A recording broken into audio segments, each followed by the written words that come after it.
Look at this good boy. Oh my goodness. Really? Really? Really? Oh, rub my belly. Oh, rub my belly. How y'all doing? Thank y'all so much for clicking on today's video. What? In today's video, I'm going to be talking about livestock guardian dogs. We have had livestock guardian dogs on the homestead for about 6 years now. 6 years. That's crazy. Maybe a little bit more than that. In that time, we've had 3 of them. Today, I wanted to share some knowledge for some homesteaders out there, for some beginning homesteaders out there that might be considering getting a livestock guardian dog for their homestead, and they just want to know what they're getting into. And I think it's a very smart and wise thing to watch a video before going out and making a purchase and buying a livestock guardian dog. Over the 6 years of owning livestock guardian dogs, I've learned so much. So much.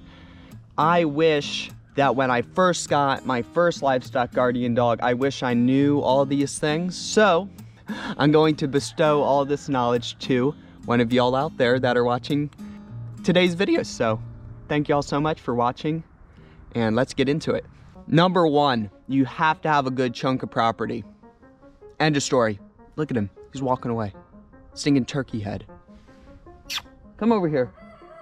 In these dogs' genetics, they are meant to be out there with sheep or cattle or some type of herd animal and protecting the flock.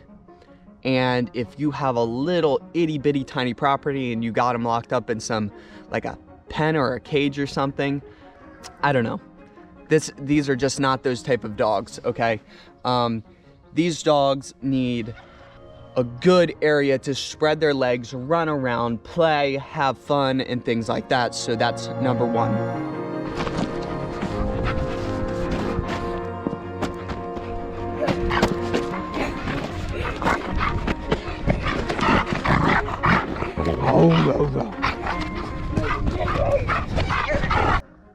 Number 2 is they love to roam.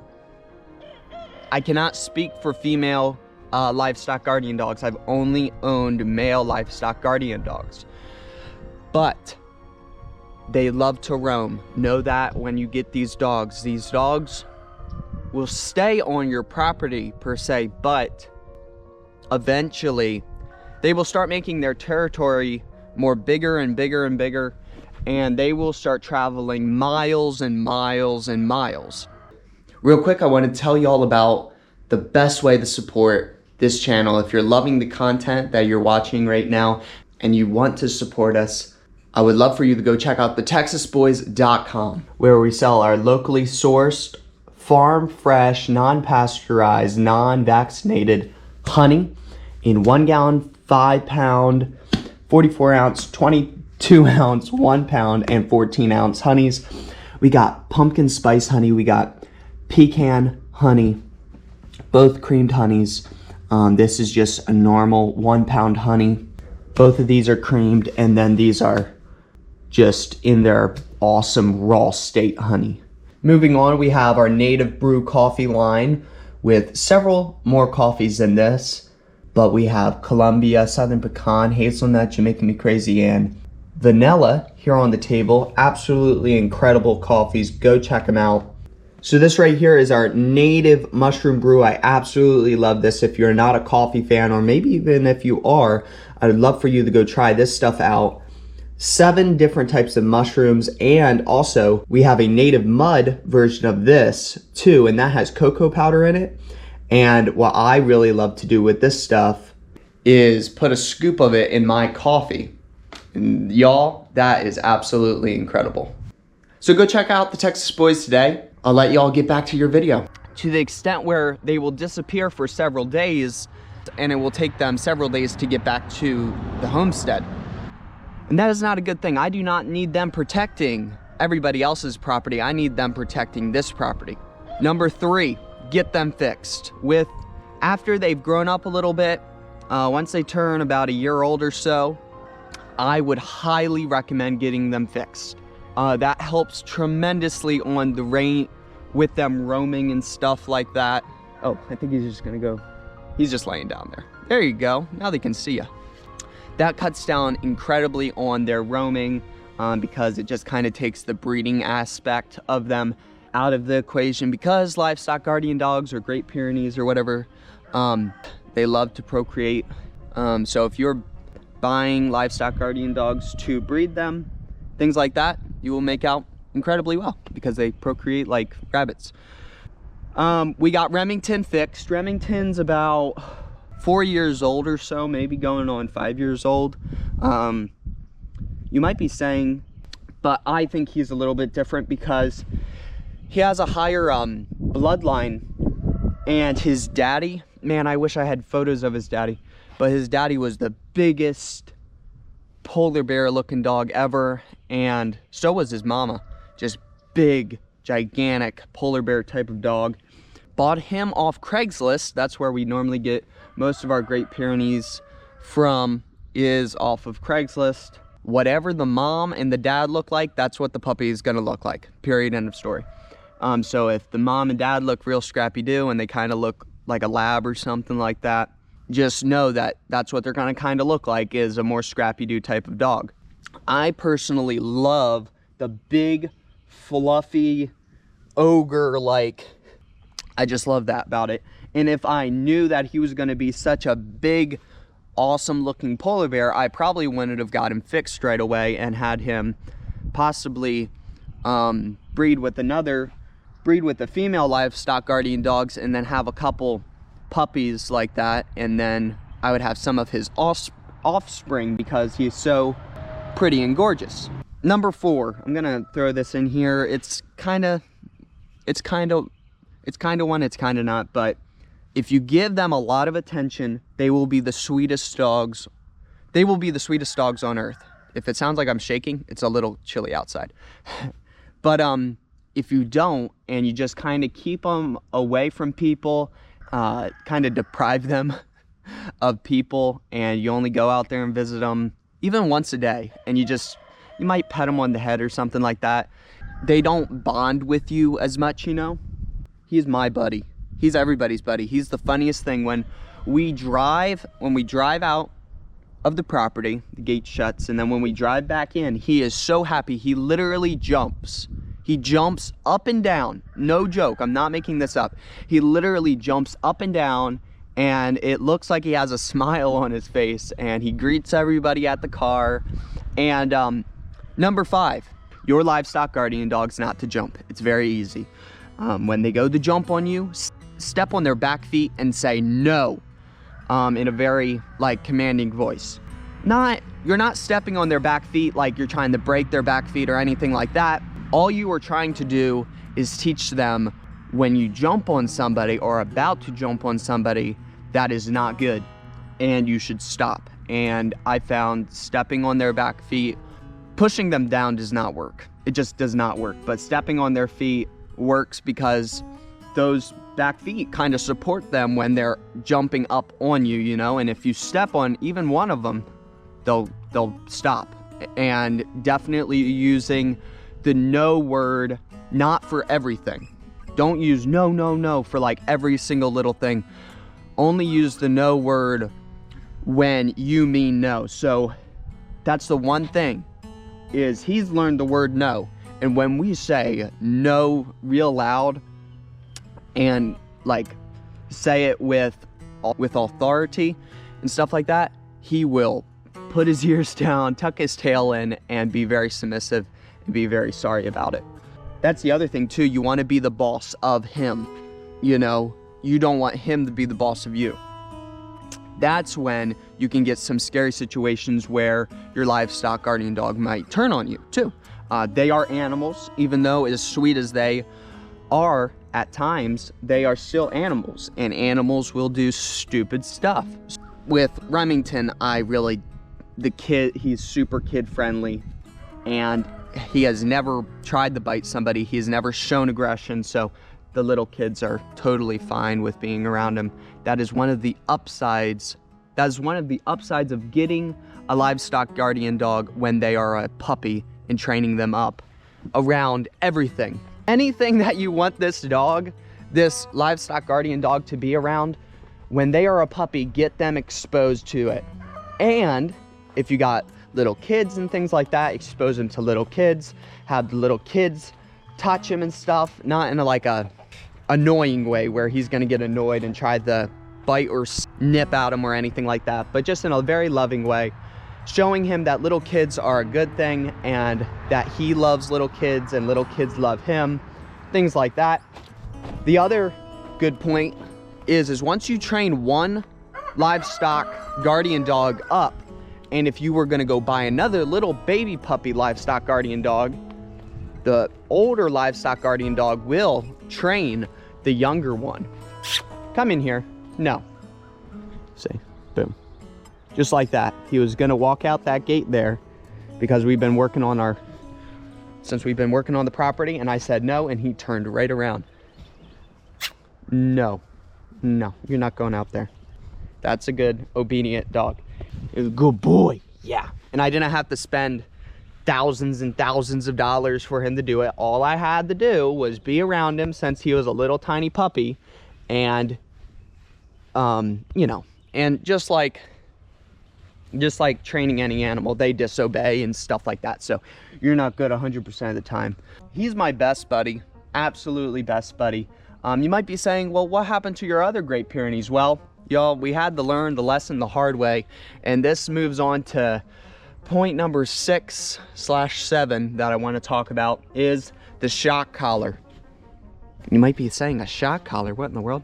So we've tried every type of shock collar, y'all. The wire one where you put it in the ground and stuff like that.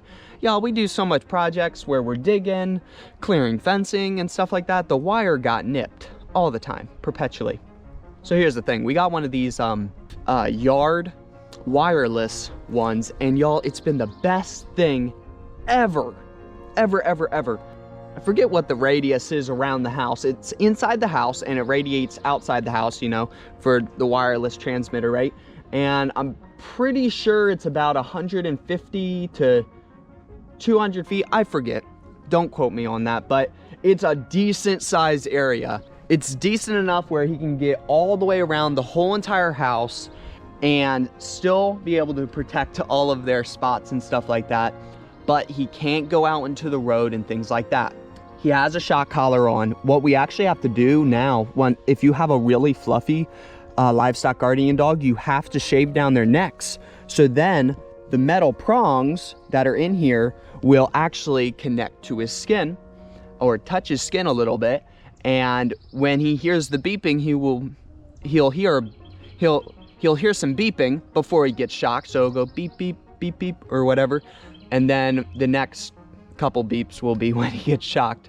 So it's kind of awesome because it will beep before he gets shocked. And I don't know, y'all, but livestock guardian dogs, once they've been trained with the shock collar, they know when it's on and they know when it's off.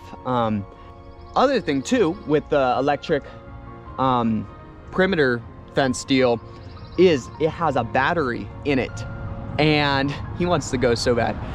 It has a battery in it, so when the power goes out, it will stay charged for a couple days, so that's kind of awesome.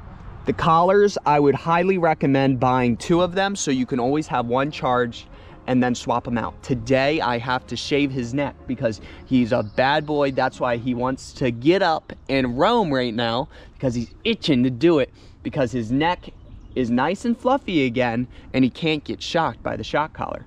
So anyway, and he knows it, and he's a naughty boy. So anyway, back to my story. We learned the tough way. We had one of our livestock guardian dogs, Ammo, got hit by a car. So sad, broke his spine, and he didn't really die. So then our neighbor, we weren't at the house, but our neighbor had to put him down because he was alive, but his spine was broken, and it was a sad thing, very sad thing. And our poor neighbor had to dispatch him. We learned our lesson the super hard way, y'all. If you love your animals, take care of them. They're your animals, you bought them. They're your responsibility. Y'all, around here in Texas, this might just be a Texas thing. It's probably not. It's probably a northern, southern thing. a dog comes wandering onto your property, it is your property and you have all the legal rights in the world to shoot that dog. All the legal rights in the world. He is ready to go, y'all. He is ready to go. Where do you want to go? Where do you want to go? He's like, I am done. I don't know where he's going though. So keep track of your dogs, y'all. These dogs stay up all night long. They work their butt off all night long. Even though it might sound annoying, them barking and stuff like that, they are protecting your homestead and they are protecting your birds and your animals. And y'all, I will tell you one thing. It's incredible how fast the predators in your area and in your vicinity where your homestead is will find out when your Great Pyrenees is away or doing something else. I talk out of experience because when these goofballs, before we had the shock collars, before we got them, they would go off for days and days and days. The predators would start to encroach because they wouldn't hear him bark, they wouldn't smell his territory or anything like that. And what are you doing? The other thing too, when we are talking about the wireless perimeter fences too, you might have a spunky old livestock guardian dog and you might be saying, dude, Nat, I already tried that out and that didn't work well. It sounds like a little bit of work and it just might be, but trust me, it 100% works. Is you put up a perimeter fence. You put yourself up a hog panel perimeter fence here. So this is their visual, okay? Can livestock guardian dogs get over this? 100%. They can dig over it. Some can even climb over it. I've heard some crazy stories. But just him seeing this, and then when he walks up to it, it will start to beep at him. And then eventually, if he was going to try to dig under or whatever, it would start to shock him. That's a great reminder in his head. So when he sees this fence, just like when I see this fence or a trespasser sees this fence, they know this is the property line. And I think it's a really good thing to do if the electric barrier is not working. Also, which they do recommend this, is put a collar on him, which he's already going to have that on, or she's going to have that on, if you got your electric perimeter fence, and take them around the property, not having them get shocked, but having it maybe beep at them or whatever, maybe even having them shocked a little bit, and showing them where the property line is, you know, or where the vicinity that they can walk and access, just so then they're not like walking around and you randomly put on a shock collar and they've never had a shock collar on, and then they just get beat, you know, they just get zapped all at once, and then they're like freaking out and everything like that. And then, if you want to have the most worthless thing known to man, you can have a Nugget. Hi, Nugget. This is the opposite of a livestock guardian dog. Nugget, the sheepdog. She rounds up sheep in her fuzzy jammies. Actually, that's not true at all. But she thinks she's like a brave, courageous farm dog. Don't you, Nugget? Oh my goodness, you messed up my hat. Oh my goodness. Oh, that's my hat. Oh, sorry, watch. This is his cool trick. Show him your cool trick. Oh yeah, that's his cool trick. Yo, yeah, let me have your paw. Oh, he's like, which one? Which one? Here you go, good boy. That's a good boy. That's his cool trick. That's his trick that he can do. He likes to show it to everybody. Give me your paw. He's all done now. His trick's over. Trick's over, Johnny. Hopefully y'all liked today's video. Hopefully it was encouragement. Hopefully y'all learned something. Hopefully you can take something away from this video. If you're gonna go buy yourself a Great Pyrenees or a livestock guardian dog, they're all kind of the same, whichever type of mix you want to get. Are you all tired out? Are you all tired out? I think he's tired out. I'm tired out.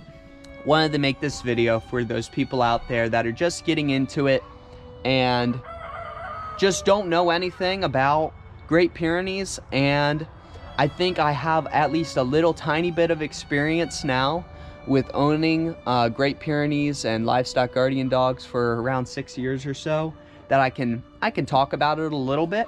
I know there's always going to be somebody out there that knows way more than me, and I would love for you to comment down below. And anyway, y'all, hope that y'all will have a very blessed rest of your day. Love y'all so much. See y'all on the next video. Bye-bye. Say bye-bye. Bye-bye. Bye-bye.